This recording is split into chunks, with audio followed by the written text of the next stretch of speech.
Another woman's issue, prostitution.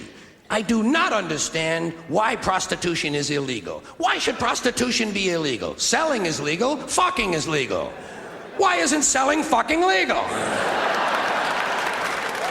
You know, why should it be illegal to sell something that's perfectly legal to give away? I can't follow the logic on that at all. Of all the things you can do to a person, giving someone an orgasm is hardly the worst thing in the world. In the Army, they give you a medal for spraying napalm on people. Civilian life, you go to jail for giving someone an orgasm. Maybe I'm not supposed to understand it. You take the word nigger. There is absolutely nothing wrong with the word nigger in and of itself. It's the racist asshole who's using it that you ought to be concerned about. We don't care when Richard Pryor or Eddie Murphy say it. Why? Because we know they're not racist. They're niggers. Context. Context. We don't mind their context because we know they're black. Hey, I know I'm Whitey the blue-eyed devil, patio fade, gray boy, honky motherfucker myself. Don't bother my ass. They're only words. You can't be afraid of words that speak the truth, even if it's an unpleasant truth, like the fact that there's a bigot and a racist in every living room on every street corner in this country. I don't like words that hide the truth. I don't like words that conceal reality. I don't like euphemisms or euphemistic language. And American English is loaded with euphemisms because Americans have a lot of trouble dealing with reality. Americans have trouble facing the truth. So they invent a kind of a soft language to protect themselves from it. And it gets worse with every generation. For some reason, it just keeps getting worse. Smug, greedy, well-fed white people have invented a language to conceal their sins. It's as simple as that. The CIA doesn't kill anybody anymore. They neutralize people. Or they depopulate the area. The government doesn't lie. It engages in disinformation. The Pentagon actually measures nuclear radiation in something they call sunshine units.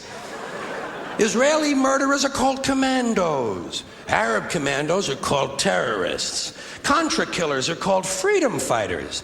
Well, if crime fighters fight crime and firefighters fight fire, what do freedom fighters fight? They never mention that part of it to us, do they? Never mention that part of it.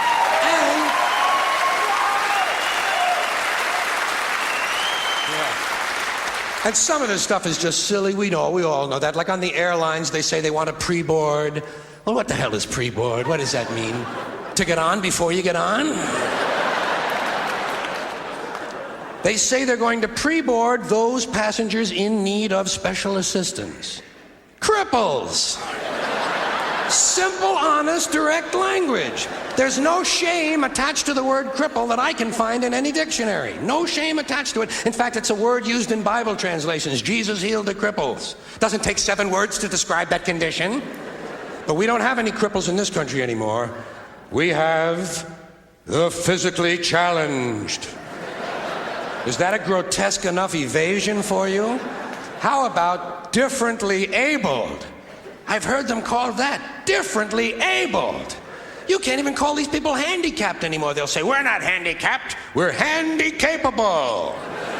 These poor people have been bullshitted by the system into believing that if you change the name of the condition, somehow you'll change the condition. Well, hey, cousin, doesn't happen. Doesn't happen.